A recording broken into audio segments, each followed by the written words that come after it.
सुंदरवन जंगल में एक टूनी चिड़िया रहा करती थी। उसके पति का नाम टिन्नू चिड़ा था।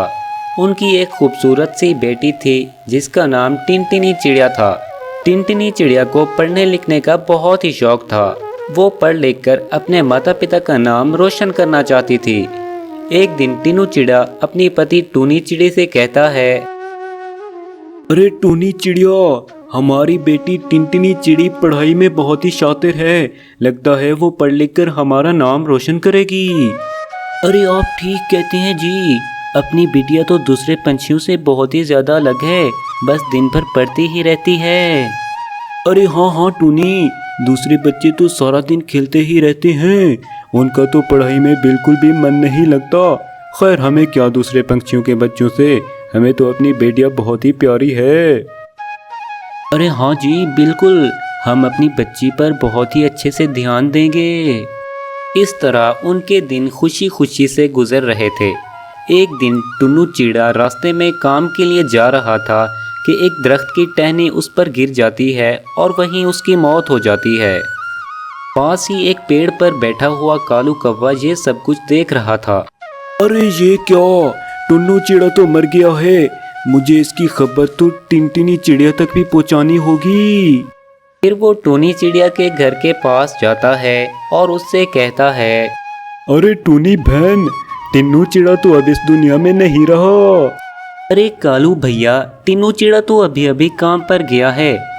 तुम मुझे लगता है आज कोई नशा करके ही आए हो, तभी तो ऐसी बातें कर रहे हो। नहीं बहन, नहीं नहीं, मैं झूठ बिल्कुल भी नहीं बोल रहा। फिर कालू कौवा सारी बात टूनी चिड़िया को बता देता है। ये क्या हो गया टिन्नू, मैंने सोचा भी नहीं था कि तुम इतने जल्दी हमें छोड़कर चले जाओगे। इस घर में तो दूसरा कोई कमाने वाला भी नहीं है, मैं अपनी बिटिया को किस तरह खिलाऊंगी। इस तरह कुछ दिन गुजर जाते हैं। टूनी चिड़िया को कुछ भी समझ नहीं आ रही थी कि वो किस तरह अपने घर का पानी खर्चा चलाए। एक दिन टुनटुनी चिड़िया अपनी माँ से कहती है, अरे माँ, कितने दिन हो गए हैं कि मैंने स्कूल की फीस भी नहीं भरी। मैं तो बाबा से कहने वाली थी कि फीस मुझे दे दें, लेकिन मैं कह नहीं पाई। अब मुझे लगता है कि मुझे स्कूल छोड़ना पड़ेगा। अरे क्या करूं बिटिया, घर में तो एक पैसा भी नहीं है, वरना मैं तुम्हारी फीस अदा कर देती। तुम्हारे पिता को तो तुम्हें पढ़ाने का बहुत ही शौक था, लगता है अब तुम्हें स्कूल छोड़ना ही पड़ेगा। दोनों माँ बेटी आपस में बातें कर रही होती हैं कि वहाँ पर सावी तोती आती है और उनसे कहती है, अरे टूनी चिड़िया, क्या बताऊँ, मुझे तो सुनकर बहुत ही अफसोस हुआ है। टिन्नू चिड़ा तो बहुत ही ज़्यादा अच्छा था और तमाम पंछियों की मदद करने वाला था। मुझे तो बहुत अफसोस हुआ है। अरे क्या बताऊं सावी तोती, जब से टिन्नू चिड़ा तो गए हैं, घर में खाने के लिए एक पैसा भी नहीं है। टिनटिनी चिड़िया ने अपनी पढ़ाई भी छोड़ दी है, समय नहीं आ रहा, मैं क्या करूं, घर चलाना तो बहुत ही कठिन हो गया है। ये सुनकर सावी तोती कहती है, अरे टूनी चिड़िया, अगर तुम बुरा मना मनो तो मैं तुमसे एक बात कहना चाहती हूँ।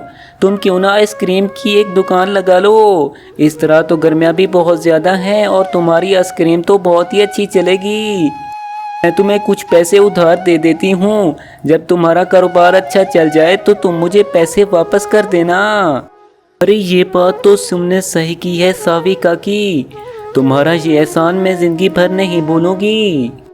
अरे ये लो पैसे, इनसे तुम आज ही जाकर आइसक्रीम बनाने का सामान ले आओ। ये कहकर सावी तोती वहाँ से चली जाती है। फिर टूनी चिड़िया अपनी बेटी टिनटिनी को बुलाती है, अरे टिनटिनी, अब तुम्हें स्कूल छोड़ने की कोई ज़रूरत नहीं है। ये देखो हरी तोती ने कितने सारे पैसे दिए हैं, मैं कल ही जाकर इनसे आइसक्रीम बनाने का सामान ले आऊँगी, फिर तुम इनसे आइसक्रीम जाकर बेच देना। इस तरह हमें बहुत सारे पैसे मिलेंगे।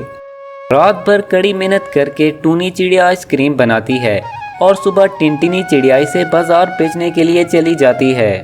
आइसक्रीम ले लो आइसक्रीम, आइसक्रीम ले लो आइसक्रीम, ठंडी ठंडी आइसक्रीम, चॉकलेट वाली आइसक्रीम। गर्मी बहुत ही ज़ोरों पर थी। सुंदरवन के तमाम पंछी आइसक्रीम खाने के लिए वहाँ पर आते हैं। आइसक्रीम खाने के बाद पिंको चिड़िया कहती है, अरे वाह, ये आइसक्रीम तो बहुत ही स्वादिष्ट है। ऐसी आइसक्रीम तो मैंने जिंदगी में पहले कभी नहीं खाई। अरे अच्छी कैसे ना हो, इसे मेरी माँ ने बहुत ही प्यार से बनाया है। अरे टिंटनी बहन, एक अच्छी आइसक्रीम हमें भी खिला दो। रात होते ही टिनटिनी की सारी आइसक्रीम बिक जाती है और वो पैसे लाकर अपनी माँ को दे देती है। अरे माँ जी, ये लो पैसे, सबने आपकी आइसक्रीम की बहुत तारीफ की है, कल तुम ज़्यादा आइसक्रीम बनाना। इसके बाद पूरे सुंदर वन में टिनटिनी की आइसक्रीम का चर्चा होने लगता है। उसी जंगल में एक कबूतर भी आइसक्रीम बेचा करता था। टिनटिनी की आइसक्रीम चलते ही उसकी आइसक्रीम बिकना बंद हो गई थी। एक दिन जब रास्ते में टिनटिनी चिड़िया आइसक्रीम बेचने जा रही थी तो टुन्नू कबूतर उसे रोकता है और कहता है, अरे टिनटिनी, तुम अपनी आइसक्रीम कहीं और जाकर बेचो। तुम्हारी आइसक्रीम के बिकने से मेरा धंधा तो बंद हो गया है। अगर तुमने मेरी बात नहीं मानी तो मैं तुम्हारी टांगे तोड़ दूंगा। अरे बंटी कबूतर, इसमें मेरा क्या कसूर है? तुम्हारी आइसक्रीम ही अच्छी नहीं होती। तुम अपनी आइसक्रीम को अच्छा बनाओ, फिर तुम्हारी आइसक्रीम बिकेगी। मैं यहाँ से कहीं नहीं जाऊँगी, मैं यहीं पर ही आइसक्रीम बेचूंगी। अरे टिनटिनी चिड़िया, तुम देखने में बहुत ही छोटी हो, लेकिन तुम्हारी ज़ुबान बहुत ही लंबी है। तू देख मैं तुम्हारे साथ क्या करता हूँ। बंटी कबूतर टिनटिनी चिड़िया की सारी आइसक्रीम को ज़मीन पर गिरा देता है। टिनटिनी चिड़िया रोती हुई अपने घर जाती है। अरे क्या हुआ टिनटिनी चिड़िया, तुम क्यों रो रही हो? अरे माँ, बंटी कबूतर ने मुझे मारा और उसने मुझे आइसक्रीम बेचने से भी मना कर दिया। अरे माँ, अब हम क्या करेंगे? अरे बेटिया, तुम फिक्र मत करो, हमारी आइसक्रीम सुंदरवन के तमाम पंछी बहुत ही पसंद करते हैं। हम ऐसा करते हैं कि तमाम पक्षियों के घर जाकर अपनी आइसक्रीम को फ़रोख्त करते हैं। अरे हाँ माँ, तुम मुझे आइसक्रीम बना कर दो, मैं अभी जाती हूँ और तमाम पक्षियों के घरों में आइसक्रीम देकर आती हूँ। अब टिनटिनी चिड़िया सब पक्षियों के घर जाकर आइसक्रीम की होम डिलीवरी किया करती थी। अब उसके पास पैसों की भी कोई कमी नहीं थी और वो अपनी पढ़ाई भी जारी रख रही थी। अब उसे पैसों की भी कोई ज़रूरत नहीं थी। वो अपनी माँ के साथ खुशी खुशी अपना जीवन बिताने लग जाती है।